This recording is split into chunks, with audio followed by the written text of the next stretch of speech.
नदी को पूरी तरह से अपने वश में करना ये अप्राकृतिक है। इसलिए इस तरह की चीजों से बचना चाहिए। जो लोग भी धमकी दे रहे हैं उनको चिन्हित किया जाना चाहिए और उनकी धमकी में कितना बल है इस बारे में भी जानकारी ले ली जानी चाहिए। सुरक्षा तो सबसे प्रमुख होनी चाहिए। सब काम छोड़ करके अगर यहाँ आ रहे हैं और इसके पहले कई बार आ चुके हैं, ईस्वी सन 78 से कुंभ देख रहे हैं हम लोग, और हर कुंभ में ज्यादा से ज्यादा समय निकाल करके यहाँ आते हैं, तो इसी से अनुमान लोगों को लगाना चाहिए कि जरूर यहाँ पर कुछ ऐसी प्राप्ति होती होगी। सनातन धर्म को मानने वाले हमारे जो लोग हैं उनसे अनुरोध किया है, आदेश दिया है और साफ कहा है कि अब हर हिंदू को और हर भारतवासी को उसी पार्टी या प्रत्याशी को वोट देने का संकल्प करना है जो गौ माता की हत्या को बंद करने के लिए स्पष्ट घोषणा कर सके। महाकुंभ का जो ये पर्व है ये स्वयं में दिव्य है।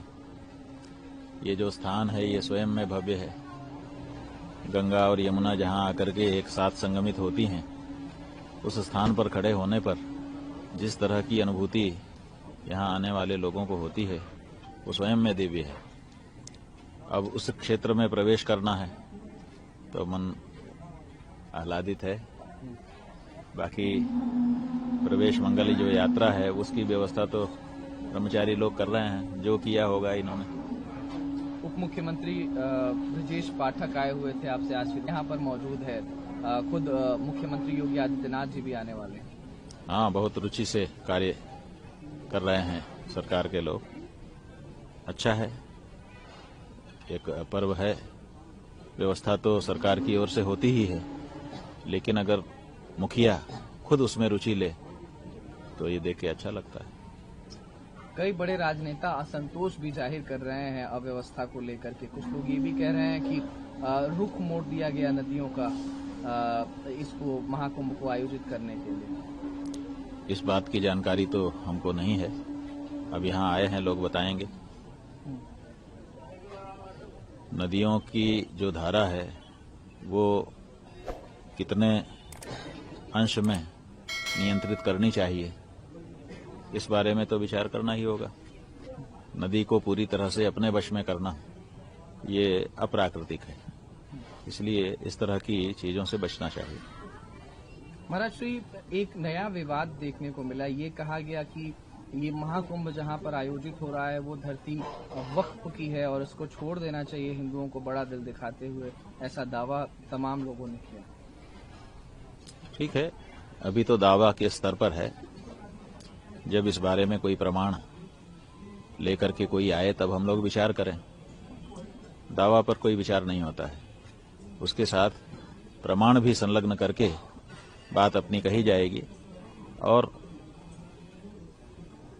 सामने आएगी तब विचार करेंगे। हमने ये कहा है कि परम धर्म संसद का आयोजन हम यहाँ पर कर रहे हैं। अगर किसी के पास ऐसे कोई प्रमाण है तो लाए, उपस्थित करे, विचार किया जाएगा। हम तो किसी भी दावे पर विचार करने के लिए तैयार हैं। आप दावा करिए लेकिन प्रमाण के साथ करिए।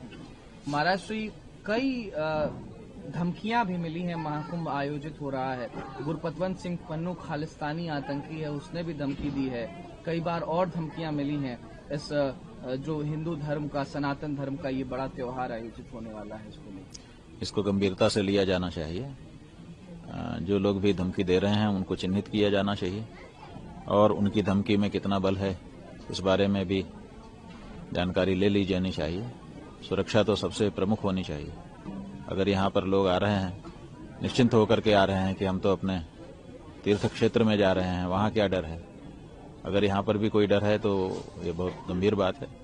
इस बारे में सरकारों को बहुत ही सचेत रहने की जरूरत है और अगर कहीं भी कोई गड़बड़ी है तो पहले से बता दें ताकि लोग ना आए।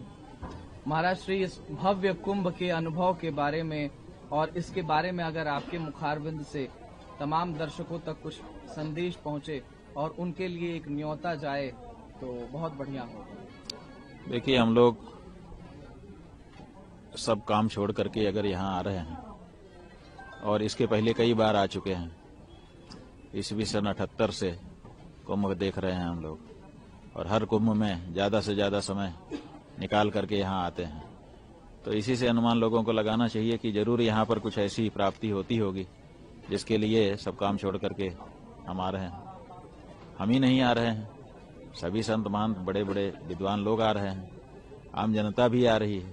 इसका मतलब यहाँ सबके लिए कुछ न कुछ है, जो आता है उसको कुछ न कुछ प्राप्ति होती है और वो आध्यात्मिक स्तर की प्राप्ति है।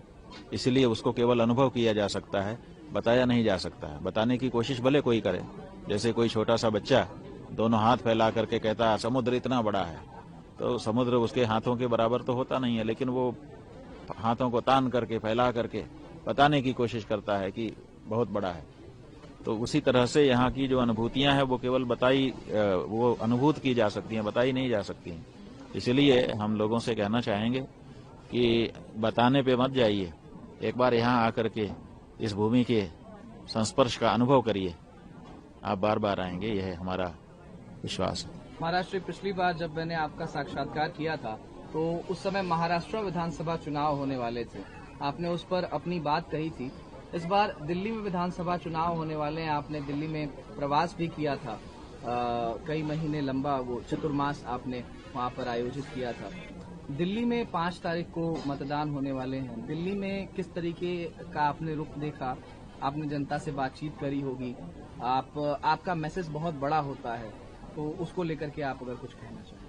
हमने तो सभी भारत के निवासियों से, नागरिकों से, मतदाताओं से और विशेष करके सनातन धर्म को मानने वाले हमारे जो लोग हैं उनसे अनुरोध किया है, आदेश दिया है और साफ कहा है कि अब हर हिंदू को और हर भारतवासी को उसी पार्टी या प्रत्याशी को वोट देने का संकल्प करना है जो गौ माता की हत्या को बंद करने के लिए स्पष्ट घोषणा कर सके। अगर ऐसा कहने में कोई पार्टी असफल रहती है, उस पार्टी को भारत की पार्टी नहीं मानना है, क्योंकि भारत का जो बहुसंख्यक समाज है, जाने कितने वर्षों से वो बार बार गुहार लगा रहा है कि गाय हमारी माता है, उसको मत काटो, उसको मत बेचो, लेकिन ये होता चला जा रहा है। इसलिए दिल्ली के चुनाव में, क्योंकि दिल्ली देश का दिल है, दिल्ली के चुनाव में दिल्ली में रहने वाले पूरे देश के लोगों से हम यही कहना चाहते हैं कि इस बारे में अपने घर के सामने बोर्ड लगा दीजिए कि इस घर में ये हिंदू का घर है, ये भारतवासी का घर है, गौ हत्या को बढ़ावा देने वाली कोई पार्टी और प्रत्याशी संपर्क न करें।